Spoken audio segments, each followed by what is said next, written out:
পরমাণু শক্তির শান্তিপূর্ণ ব্যবহারের অঙ্গীকার প্রধানমন্ত্রীর। রূপপুর বিদ্যুৎ কেন্দ্রের চুল্লি উদ্বোধন। জানুয়ারির মধ্যে 16 কোটি ডোজের সংস্থান। এপ্রিলের মধ্যে টিকার আওতায় 70% বেশি মানুষ। এলপিজির দাম বাড়ালো 22%। বেসরকারি পর্যায়ে প্রতি 12 কেজি সিলিন্ডার 1259 টাকা।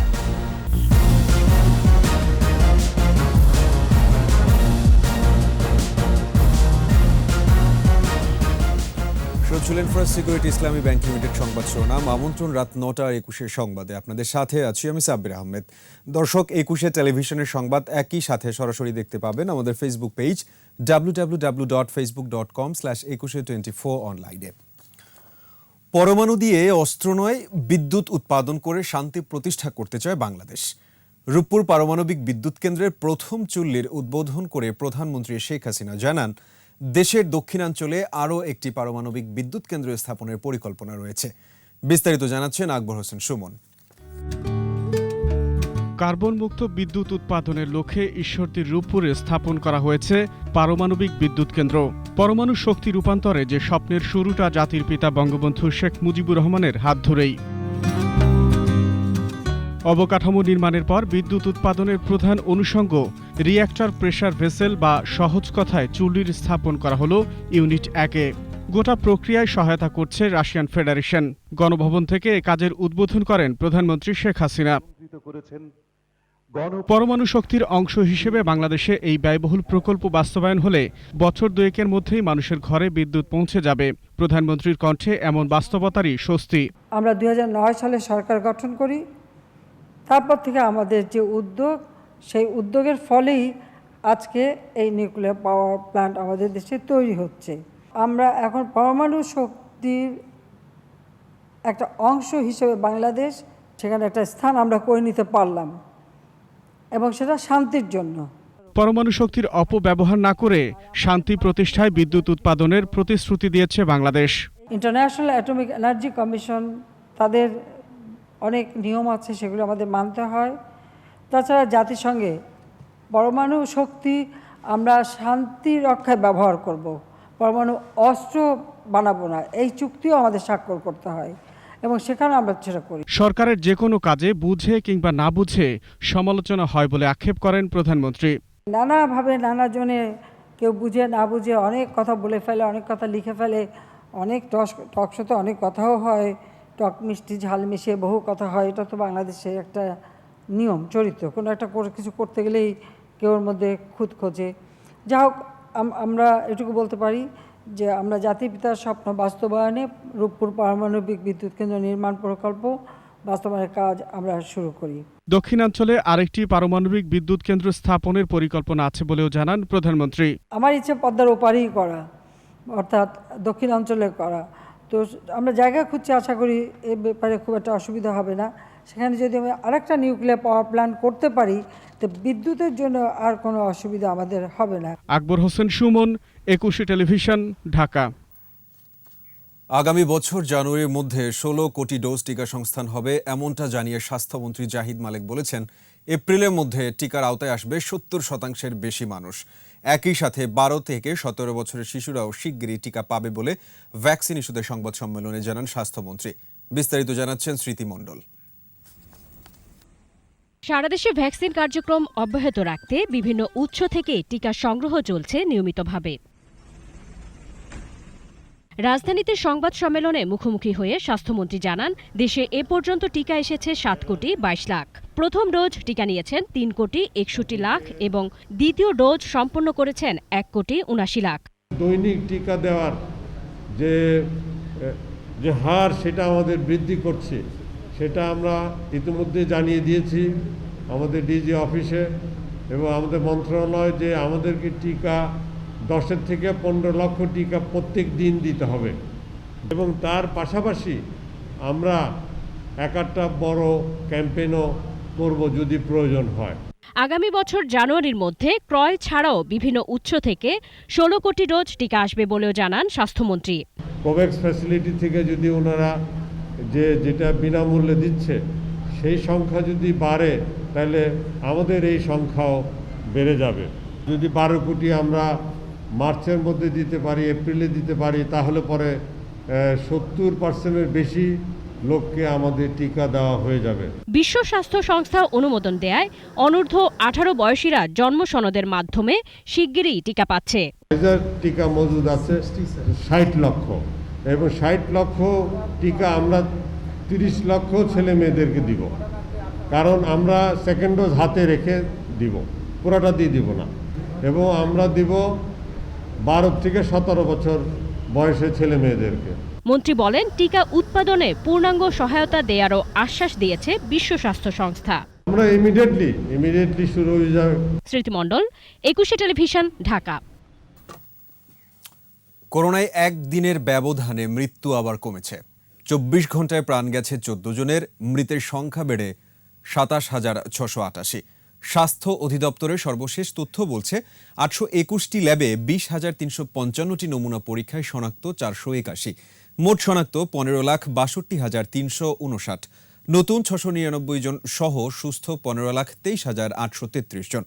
পরীক্ষার বিপরীতে দৈনিক সংক্রমণের হার 2.36%, সুস্থতা 97%-এর বেশি ও মৃত্যুহার 1.77%।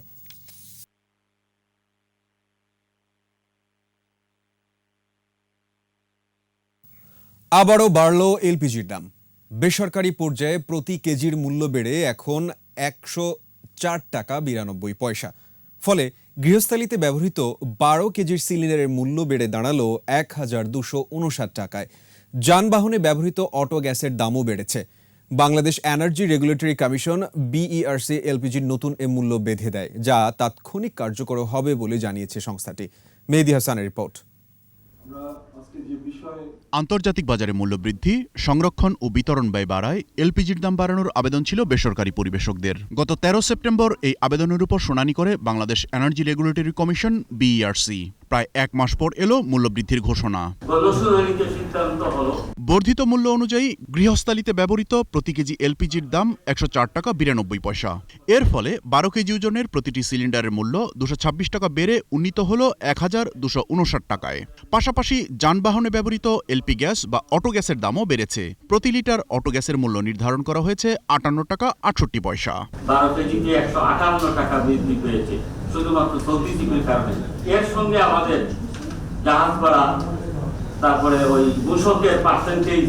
তবে এর আগেও BERCর বেঁধে দেওয়া দামের চেয়ে বেশি মূল্যেই এলপিজির সিলিন্ডার কিনতে হয়েছে ভোক্তাদের। তাই এবারের মূল্যহার বাস্তবায়নে সকলের সহযোগিতা চেয়েছে বিদ্যুৎ ও জ্বালানি খাতের মূল্য নিয়ন্ত্রক প্রতিষ্ঠানটি। আমরা আশা করছি এবার সরকার, জেলা প্রশাসক, পুলিশ এবং ভোক্তা অধিকার সংরক্ষণ আরো কিছু সংস্থা আছেন যারা এগুলা কার্যকর করে, তাদেরকে এফেক্টিভ করলে এটা বাস্তবায়ন করা সম্ভব। সংরক্ষণ ও বিতরণ ব্যয় কমানো গেলে এলপিজির দাম কমানো সম্ভব বলে মনে করছে BERC। বেশিরভাগ বই দেখতেছি 27,700 টন জাহাজে এলপিজি আসে, যেখানে আমাদের বর্তমান যে অবস্থা আছে খুব খারাপ। তারপরেও কিন্তু 10 থেকে 15,000 টনের জাহাজ মংলা এবং মহাশয় চ্যানেলে আমাদের। এদিকে রাষ্ট্রায়ত্ত কোম্পানির এলপিজির দাম বাড়ানো হয়নি। সরকারি কোম্পানির 12.5 কেজির প্রতি সিলিন্ডারের দাম 591 টাকায় বহাল রেখেছে বাংলাদেশ এনার্জি রেগুলেটরি কমিশন। মেহেদী হাসান, 21 টেলিভিশন, ঢাকা। নিচ্ছি সংবাদ বিরতি। যখন ফিরছি তখন অন্যান্য খবরের সঙ্গে আরও থাকবে। নিজ দলে গণতন্ত্র গুম করেছে বিএনপি বললেন ওবায়দুল কাদের। ঘুরে দাঁড়ানোর আহ্বান ফখরুলের। আমন্ত্রণ আবারও রাত 9:21 সংবাদ। বিএনপি নিজেদের দলের গণতন্ত্রকে গুম করে বাইরে এসে গণতন্ত্র খুঁজে বেড়ায় বলে মন্তব্য করেছেন আওয়ামী লীগের সাধারণ সম্পাদক, সড়ক পরিবহন ও সেতু মন্ত্রী ওবায়দুল কাদের। সকালে নিজ বাসভবনে নিয়মিত ব্রিফিংয়ে এ কথা বলেন তিনি। বিএনপি নিজেদের দলের গণতন্ত্রকে গুম করে বাইরে গণতন্ত্র খুঁজে বেড়ায়। একটি রাজনৈতিক দল কখনো নির্বাচন বিমুখ হতে পারে না। বিএনপি জানে নির্বাচন ছাড়া ক্ষমতার হাত বদলের অন্য কোনো বিকল্প নেই। মুখে তারা যতই বলুক নির্বাচনে তারা আসবে। দলের ক্ষয়িষ্ণু অস্তিত্ব রক্ষা এবং সমর্থক কর্মীদের রোষানল থেকে বাঁচতে হলে নির্বাচনে তাদের আসতেই হবে। ইউপি নির্বাচনেও তারা পরিচয় লুকিয়ে অংশ নিচ্ছে। এটা তাদের বর্ণচোরা রাজনীতি। তত্ত্বাবধায়ক সরকারের দাবিতে আন্দোলন সফল করতে অতীতের মতো আবারও তরুণ প্রজন্মকে এগিয়ে আসার আহ্বান জানিয়েছেন বিএনপি মহাসচিব মির্জা ফখরুল ইসলাম আলমগীর। জাতীয় প্রেস ক্লাবে এক আলোচনায় মির্জা ফখরুল বলেন, সময় এসেছে ঘুরে দাঁড়ানোর। ঐক্যবদ্ধ আন্দোলনের মাধ্যমে সব দাবি আদায় করতে হবে বলে এ সময় মন্তব্য করেন বিএনপি মহাসচিব। আর সেক্ষেত্রে সবার আগে তরুণ প্রজন্মকে এগিয়ে আসতে হবে।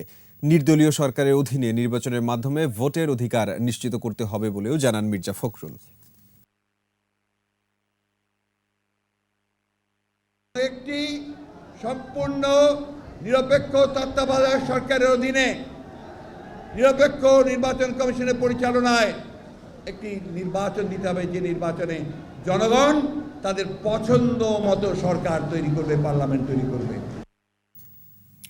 আওয়ামী লীগের ভুঁইফোর সংগঠনগুলোর মতোই কিছু ই-কমার্স প্রতিষ্ঠান দলের নাম ভাঙিয়ে প্রতারণা করছে জানিয়ে তথ্য ও সম্প্রচার প্রতিমন্ত্রী ডাক্তার মুরাদ হাসান বলেছেন, এসব প্রতারণায় পাচার হওয়া টাকা যে করেই হোক ফিরিয়ে আনবে সরকার। সচিবালয়ে সাংবাদিকদের সাথে আলাপে তিনি আরও জানান, লুটতরাজের রাজত্ব শুরু হয়েছিল জিয়াউর রহমানের সময়। সেসব মানুষই এখন ভোল পাল্টে এসব অপরাধে যুক্ত। রিপোর্টে আরও জানাচ্ছেন মোহাম্মদ নুরুন নবী। প্রতারণার নতুন সংযোজন ই-ভ্যালি, ই-অরেঞ্জ, ধামাকা, কিউকম সহ ই-কমার্স প্রতিষ্ঠান। এরই মধ্যে দেশের বাইরে এদের মাধ্যমে জনগণের শত শত কোটি টাকা পাচারের ঘটনাও সমালোচিত সব মহলে। প্রশ্ন উঠেছে, এসব ই-কমার্স প্রতিষ্ঠান পরিচালনায় কারা যুক্ত? সেসব প্রশ্নের উত্তর দিলেন তথ্য ও সম্প্রচার প্রতিমন্ত্রী। আওয়ামী লীগের নামে, সহযোগী সংগঠনের নামে 3 শতাধিক ভুঁইফোর সংগঠন পাওয়া গিয়েছিল। ই কমার্সের ক্ষেত্রেও তাই ঘটেছে। এই 50 বছরের মধ্যে 28 বছর আমাদের লুটপাটের রাজত্ব চলেছে। জিয়াউর রহমান স্টাইল। আজকে মধ্যপ্রাচ্যের দিকে তাকান, বেগম জিয়া, তার পুত্রদের কি পরিমাণ সম্পদ ওখানে আছে। আপনি তাকান সিঙ্গাপুরে, আপনি তাকান মালয়েশিয়া, আপনি তাকান থাইল্যান্ডে, আপনি তাকান লন্ডনে। রাইট নাও শেখ হাসিনা হত্যা চেষ্টার ষড়যন্ত্রে খালেদা পুত্র তারেক পলাতক আসামি। দেশের বাইরে থেকে এখন বড় বড় বুলি আওড়ায়। তাকে হত্যা করার সকল পরিকল্পনা সম্পন্ন করেছিল হাওয়া ভবনে বসে থেকে রাষ্ট্রীয় পৃষ্ঠপোষকতায়। তত্ত্বাবধায়ক সরকারের কাছে দাসখত দিয়ে, লিখিত দিয়ে বেগম জিয়ার পুত্র তারেক রহমান দেশ ত্যাগ করলো। আজকে সে লম্বা লম্বা বক্তব্য দেয়। আমি একটু প্রশ্ন করি যে লন্ডনে যে বাড়িতে থাকে, এটা কি ভাঙ্গা সুটকেস সিরাগেঞ্জির সাথে ছিল? লেখা ছিল এই বাড়িটার নাম? জিয়াউর রহমান সাহেবকে লিখে দিয়ে গিয়েছিলেন? এটা কি উইল করা ছিল? এটা কি সম্পত্তি বা সম্পদ ছিল জিয়া পরিবারের? আমি একটু প্রশ্ন করতে চাই, আমি জানতে চাই। 300 টাকায় 100 চ্যানেল দেখার সময় প্রায় শেষ উল্লেখ করে প্রতিমন্ত্রী বলেন, দর্শকদেরও মূল্য পরিশোধ করে টেলিভিশন দেখতে হবে, এমন নীতিগত সিদ্ধান্ত আছে তার মন্ত্রণালয়ের। মনোপলি ব্যবসা করা যাবে না। সবাই মিলে ব্যবসা করেন, যারা কেবলের ব্যবসা করছেন করেন, আমরা না করিনি তো কাউকে। সরকার তো এই ব্যবসা করবে না।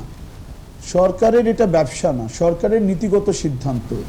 মোহাম্মদ নুরুন নবী, 21 টেলিভিশন, ঢাকা। এবার এসআইবিএল ব্যবসা বাণিজ্যের খবর।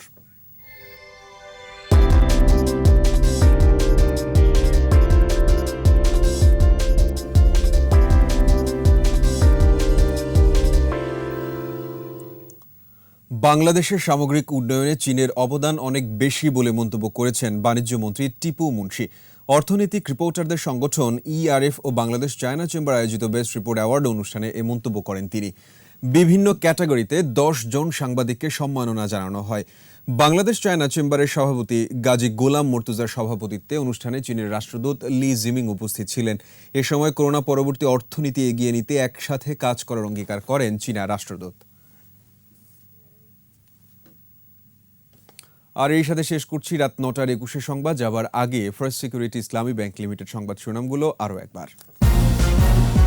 পরমাণু শক্তির শান্তিপূর্ণ ব্যবহারের অঙ্গীকার প্রধানমন্ত্রীর। রূপপুর বিদ্যুৎ কেন্দ্রের চুল্লি উদ্বোধন।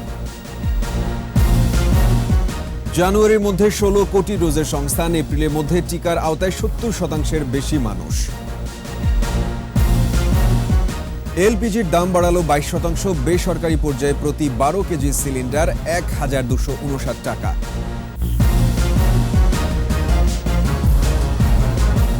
দর্শক, সর্বশেষ খবর জানতে ডায়াল করুন 202 নম্বরে, আর ভিজিট করুন 21-tv.com ওয়েবসাইটে। এছাড়া ফেসবুকে লগ ইন করতে পারেন facebook.com/2124 অনলাইনে। পরের সংবাদ রাত 11টায় দেখার আমন্ত্রণ রইল। স্বাস্থ্যবিধি মেনে চলুন, সুস্থ থাকুন আর সাথেই থাকুন 21-এর।